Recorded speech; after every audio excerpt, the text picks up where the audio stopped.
আমাদের অনেকেরই এখন পড়াশোনা করতে মাঝে মাঝে খুবই বোরিং লাগে, টায়ার্ড হয়ে যাও।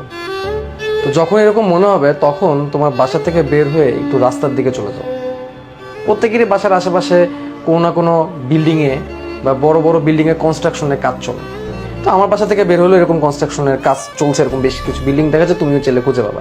সেই কনস্ট্রাকশনের কাজ চলছে সেই বিল্ডিংয়ে, সেখানে মানুষগুলোর দিকে খেয়াল করবা, সে দিনমজুরদের দিকে খেয়াল করবা, যারা রেগুলার কাজ করতেছে, কত কষ্টের মধ্যে কাজ করতেছে, লাইফের রিস্ক নিয়ে ঝুলে ঝুলে একটা বিল্ডিংয়ের উপরে উঠে উঠে সেখানে কাজ করতেছে। কেউ কেউ আবার সেই কাজ করা বিল্ডিংয়ের নিচে বসে বসে পাথর ভাঙতেছে, ইট ভাঙতেছে, মাথার উপর বস্তা, কয়েক কেজির বস্তা কাঁধে নিয়ে মাথায় নিয়ে তারা যাচ্ছে কাজ করতে, এবং সারাদিনে এভাবে কাজ করে জাস্ট 300 থেকে 400 টাকা মজুরি পাচ্ছে।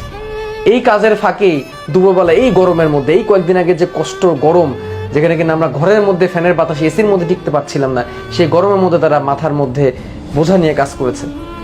দুপুরবেলা খাওয়ার সময় জাস্ট ওই কনস্ট্রাকশনের পাশে দেখা যায় কিছু টঙের কিছু হোটেল আছে, যেখানে বসে বসে জাস্ট 50 টাকা 60 টাকা বা সর্বোচ্চ 70-80 টাকা খরচ করে তারা দুপুরের খাবার সারছে। ডেইলি এই গরমের মধ্যে ডেইলি তারা 6 থেকে 7 ঘন্টা না, 10 থেকে 12 ঘন্টা 14 ঘন্টা কাজ করতেছে। আর আমরা বাসায় বসে মাত্র 6 থেকে 7 ঘন্টা পড়বো, সেটাই আমাদের কষ্ট হয়ে যায়।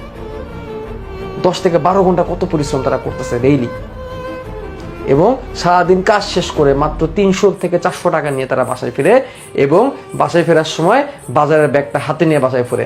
এবং যখন যারা কষ্ট করে, সারাদিন যখন তারা কষ্ট করে, তখন তারা এটাই চিন্তা করে, আমার বাসায় আমার ছেলেটা আছে, আমার মেয়েটা আছে, একটু পড়াশোনা করবে, পড়াশোনা করে এই আমার খরচের টাকা দিয়ে পড়াশোনা করে থেকে খেয়ে বড় হয়ে কিছু একটা করবে, এবং আমার নাম উজ্জ্বল করবে, আমার বংশের নাম উজ্জ্বল করবে, নিজের ফিউচারটা ঠিক করবে। এই চিন্তা করে তারা সারাটা দিন কাজ করতেছে।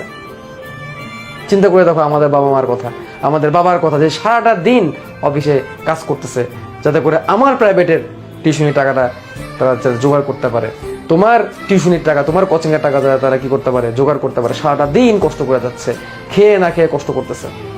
আমরা কি করতেছি? তাদের এই 10 ঘন্টা 12 ঘন্টা 14 ঘন্টা কষ্টের সামনে আমরা মাত্র 6 থেকে 7টা ঘন্টা পড়াশোনা করতে পারবো না।